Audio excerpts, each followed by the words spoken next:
صرف رویش کمار کو چھوڑ کر کے آج تک کسی نے پرائم ٹائم میں نہیں دکھایا اسے.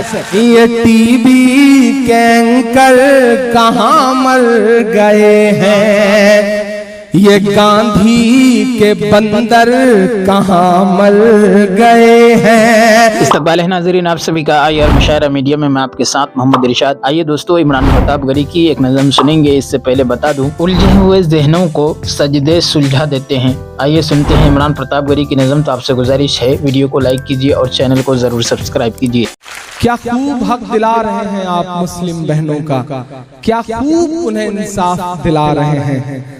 آپ اخلاق کی امی کو کیا خوب انصاف دلا رہے ہیں, منہاج کی بیوہ کو کیا خوب انصاف دلا رہے ہیں, نجیب کی اپی کو کیا خوب انصاف دلا رہے ہیں. بھول گئے ہیں آپ اتہاس کہ رانی کرماوتی نے جب ہمایوں کو ایک راکھی بھیجی تھی اور یہ کہا تھا کہ میں تمہیں بھائی مانتی ہوں اور میرا راج پاٹ خطرے میں ہے, مجھے بچانے کے لیے آ جاؤ, تو سلام ہے اس بادشاہ کو کہ اپنی ساری سلطنت کو ٹھوکروں پر رکھتے ہوئے نکل پڑا تھا اپنی بہن کو بچانے کے لیے. ان سے کچھ سیکھیے.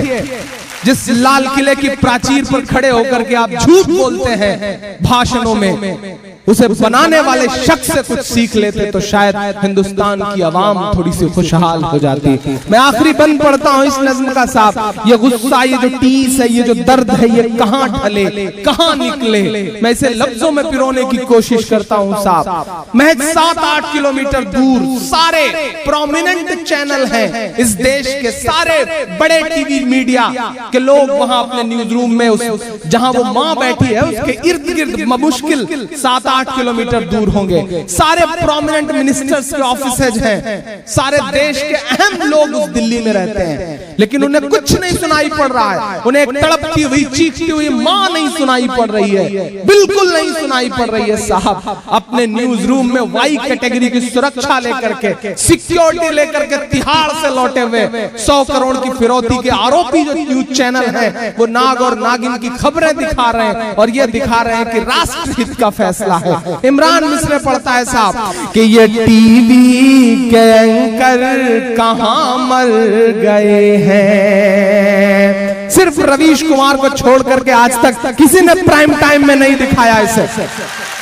اس لیے اب سلام کرنے کا من کرتا ہے اس شخص کو. میں پڑھتا ہوں اور کیوں نہ ہو بہار کی مٹی میں ہی کچھ ایسا ہے صاحب کہ اس مٹی سے نکلا ہوا انسان کہیں نہ کہیں اس کے اندر محبتیں رہ ہی جاتی ہیں. میں پڑھتا ہوں صاحب یہ ٹی وی کے اینکر کہاں مر گئے ہیں, یہ گاندھی کے بندر کہاں مر گئے ہیں, یہ ٹی وی کے اینکر کہاں مر گئے ہیں, یہ گاندھی کے بندر کہاں مر گئے ہیں.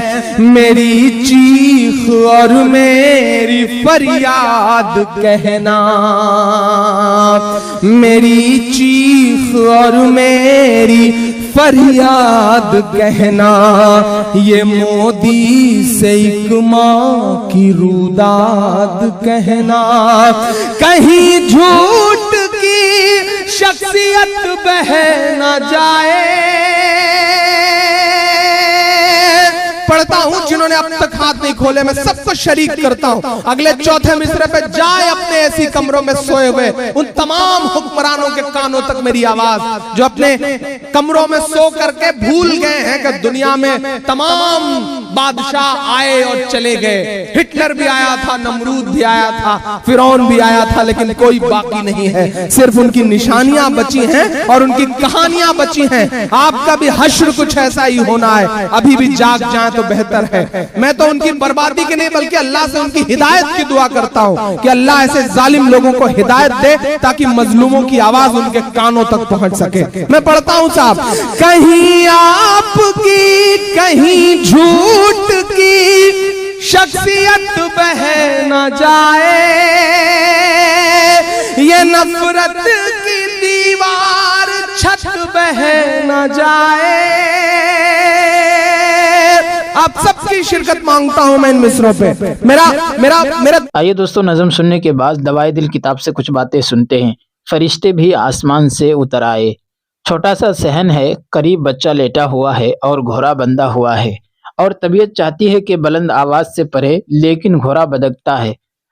ڈر ہوا کہ کہیں بچہ کو نقصان نہ دے، لہٰذا آہستہ پڑھتے ہیں۔ طبیعت مچلتی ہے تو پھر بلند آواز سے پڑھتے ہیں، پھر گھوڑا اچھلتا ہے۔ ساری رات اسی طرح گزر گئی۔ صبح دعا مانگنے کے لیے ہاتھ اٹھائے تو کیا دیکھتے ہیں کہ کچھ روشنیاں سر سے دور آسمان کی طرف جا رہی ہیں۔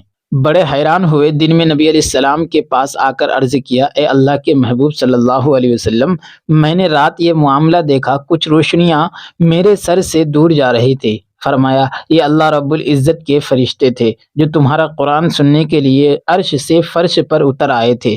اگر تم قرآن اونچی آواز سے پڑھتے رہتے تو آج مدینہ کے لوگ اللہ کے فرشتوں کو اپنی آنکھوں سے دیکھتے۔ تمہارے رونے پر فرشتے رو پڑے۔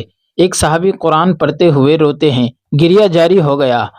جب نبی صلی اللہ علیہ وسلم کی خدمت میں حاضر ہوئے، نبی صلی اللہ علیہ وسلم نے فرمایا کہ رات تمہارے رونے نے اللہ کے فرشتے کو بھی رلا ڈالا۔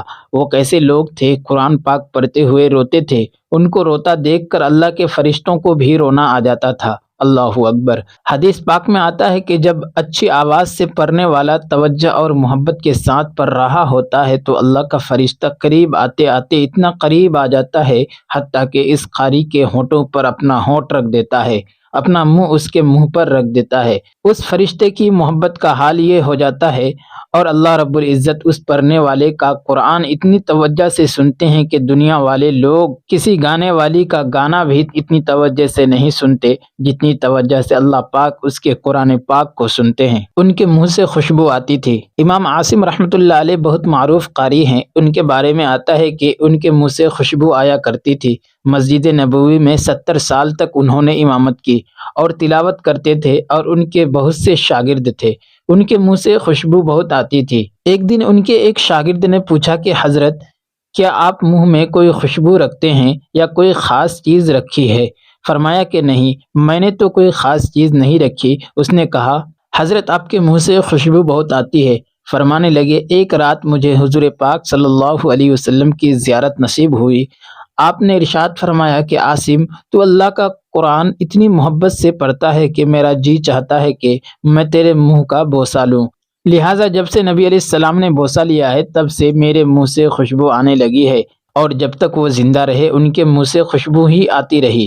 اللہ رب العزت کا کلام عجیب اس کے اثرات ہیں۔ صحابہ رضی اللہ عنہم اجمعین اس کو پڑھتے تھے، سنتے تھے، ان کی حالت بدل جاتی تھی، رونگٹے کھڑے ہو جاتے تھے۔ اللہ اکبر۔ اذا سمعوا ما انزل الى الرسول ترى اعینهم تفیض من الدمع مما عرفوا، ان کی آنکھوں سے آنسوؤں کی رمجھم شروع ہو جاتی تھی۔ کہتے تھے، یقولون ربنا آمنا فاکتبنا مع الشاہدین وما لنا لا نؤمن باللہ وما جاءنا بالحق ونطمع ان يدخلنا ربنا مع القوم الصالحین۔ جب اتنی لجاجت سے دعا مانگ رہے ہیں تو فوراً قبولیت بھی ہو رہی ہے، لہٰذا فرمایا فَأَصَابَهُمُ اللَّهُ بِمَا قَالُوا۔ قرآن مجید یہ عجیب نعمت ہے ہمارے پاس، ہمیں اس نعمت کی صحیح قوت کا اندازہ ہی نہیں ہے کہ اللہ رب العزت نے اس کے اندر کیا نعمتیں رکھی ہے۔ اس کو تو پڑھیے محبت کے ساتھ، شوق کے ساتھ، پھر دیکھیے اس سے انسان کو کیا لطف نصیب ہوتا ہے۔ یہ تو ایسا مزہ ہے کہ اس سے دل نہیں بھرتا۔ دوستو، ویڈیو کے آخر میں آپ سے گزارش ہے، اگر ویڈیو پسند آئی ہو تو ویڈیو کو لائک کیجیے اور چینل کو ضرور سبسکرائب کیجیے۔